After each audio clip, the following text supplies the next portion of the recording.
Assalamualaikum warahmatullahi wabarakatuh. Perkenalkan, nama saya Putri Klasita Noverianti. Saya anggota dari kelompok 17.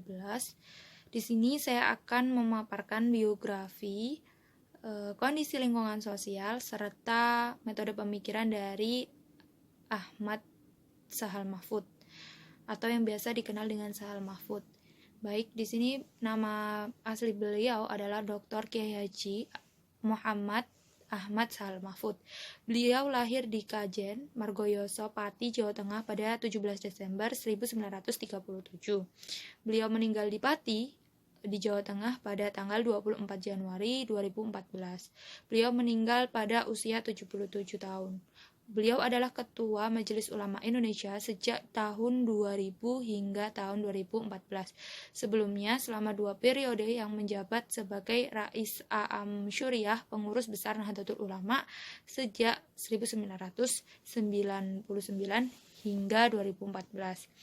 Beliau adalah anak ketiga dari 6 bersaudara, yang merupakan ulama kontemporer Indonesia yang sangat disegani oleh masyarakat karena kehati-hatiannya dalam bersikap dan kedalaman ilmunya dalam memberikan fatwa terhadap masyarakat, baik dalam ruang lingkup lokal atau masyarakat dan pesantren yang dipimpinnya, serta ruang lingkup nasional.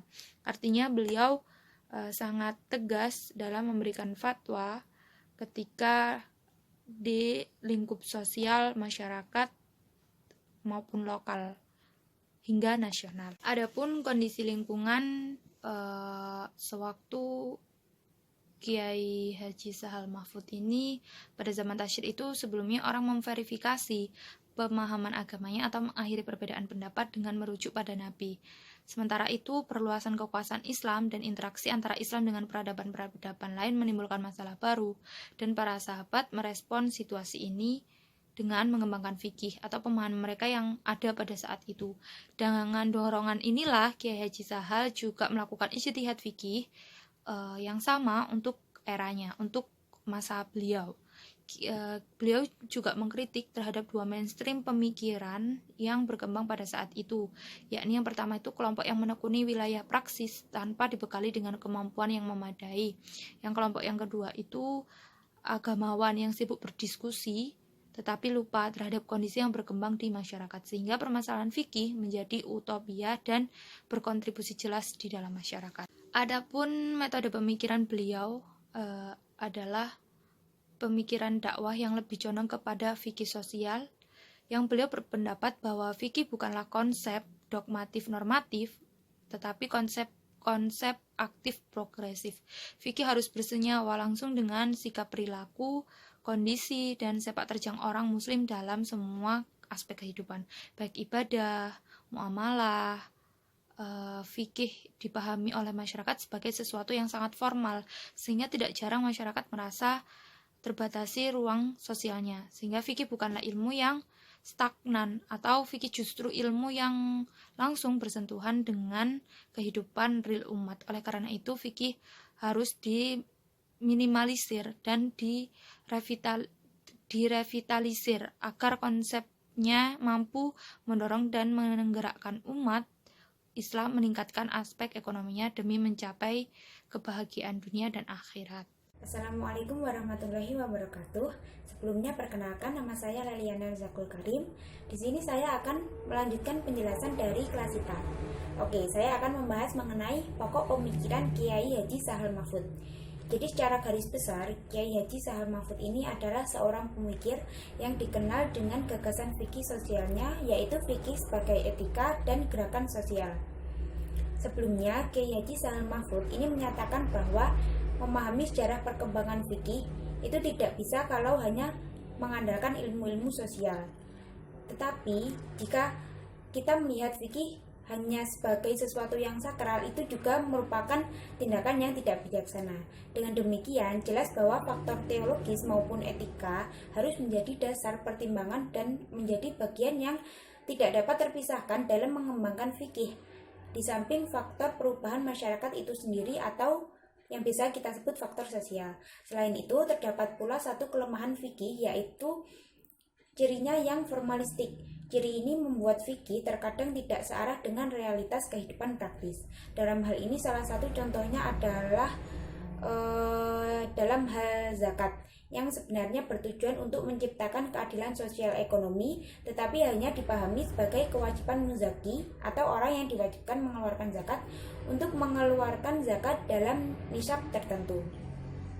Dari adanya realitas tersebut, Kiai Haji Sahal Mahfud ini berpikiran perlu adanya pergeseran paradigma terhadap fikih, yaitu tidak berhenti sebatas fikih formalistik, melainkan menjadi fikih yang etik. Selain itu, beliau juga menuliskan bahwa sebuah pemikiran itu tidak lahir dari ruang hampa. Jadi pemikiran itu muncul sebagai refleksi dari setting sosial yang melingkupinya. Dalam hal ini, contohnya yaitu keluarga.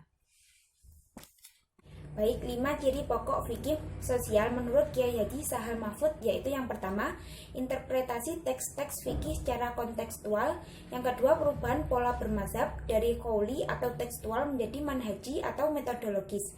Yang ketiga, verifikasi mendasar untuk menemukan ajaran yang pokok atau usul dan cabang atau furu'. Yang keempat, fikih dijadikan sebagai etika sosial, bukan hukum positif negara. Dan yang kelima yaitu mengenalkan metodologi pemikiran filosofis khususnya dalam aspek budaya dan sosial. Kemudian fikih sebagai etika. Dalam tulisannya, Kiai Haji Sahal Mahfud ini mengemukakan bahwa fikih sebagai etika sosial dapat merealisasikan Islam sebagai agama yang membawa rahmat bagi seluruh alam. Ajaran-ajaran Islam dalam konteks ini harus bersifat terbuka dan toleran di tengah pluralitas bangsa sebagai sunatullah. Karena selama ini kan kebanyakan masyarakat lebih memperlakukan fikih sekedar sebagai tatanan normatif. Nah, fikih ini juga dipahami sebagai sesuatu yang tekstual, statis, dan karena itu tidak dapat mengikuti perkembangan zaman. Padahal, dengan memahami definisi daripada fikih sebagai ilmun bihukmin syar'iyyin amaliyin mukatasabun min dalilin tafsiliyin, atau mengetahui hukum syariat amaliyah yang digali dari petunjuk-petunjuk yang tidak bersifat global, memiliki peluang yang sangat luas untuk berjalan seiring dengan perkembangan zaman. Nah, selain itu, beliau karena Kiai Haji Sahal Mahfud ini bergerak dalam bidang fikih sosial, beliau juga menjadi pelopor gerakan sosial. Model gerakan sosial yang dilakukan Kiai Sahal ini adalah ijtihad jama'i. Menurut Kiai Haji Sahal, ijtihad jama'i adalah suatu ijtihad yang melibatkan beberapa ulama berdisiplin ilmu tertentu yang saling berbeda untuk kemudian menetapkan ijtihad dalam satu atau beberapa perkara. Keberlakuan ijtihad jama'i ini menurut Kiai Sahal dapat membuka peluang bagi orang-orang yang mumpuni di bidangnya untuk saling memberikan pendapat dan bisa mendiskusikan persoalan umat secara komprehensif dan menyentuh agar persoalan yang sesungguhnya. Nah, 5 prinsip ijtihad jama'i ini, yang pertama, kolektivitas yang dimaksud merupakan kolektivitas yang dilandasi dengan niat dan iktikat baik demi ridho ilahi menuju kemaslahatan umat. Yang kedua, keputusan tidak ditujukan untuk kepentingan pribadi atau untuk menuruti hawa nafsu semata. Kemudian yang ketiga, upaya menggali dan melakukan kontekstualitas hukum tersebut dilakukan secara kolektif dengan mempertimbangkan pendapat orang-orang yang ahli di bidangnya. Yang keempat, identifikasi masalah dan solusi dilakukan secara kolektif dengan mempertimbangkan pendapat dari orang-orang yang ahli di bidangnya. Dan yang kelima yaitu individu-individu yang tergabung untuk mencari penyelesaian hukum merupakan orang-orang yang ahli dalam bidangnya sesuai persoalan yang dihadapi. Demikian penjelasan dari saya, dan Klasita. Kurang lebihnya mohon maaf. Wassalamualaikum warahmatullahi wabarakatuh.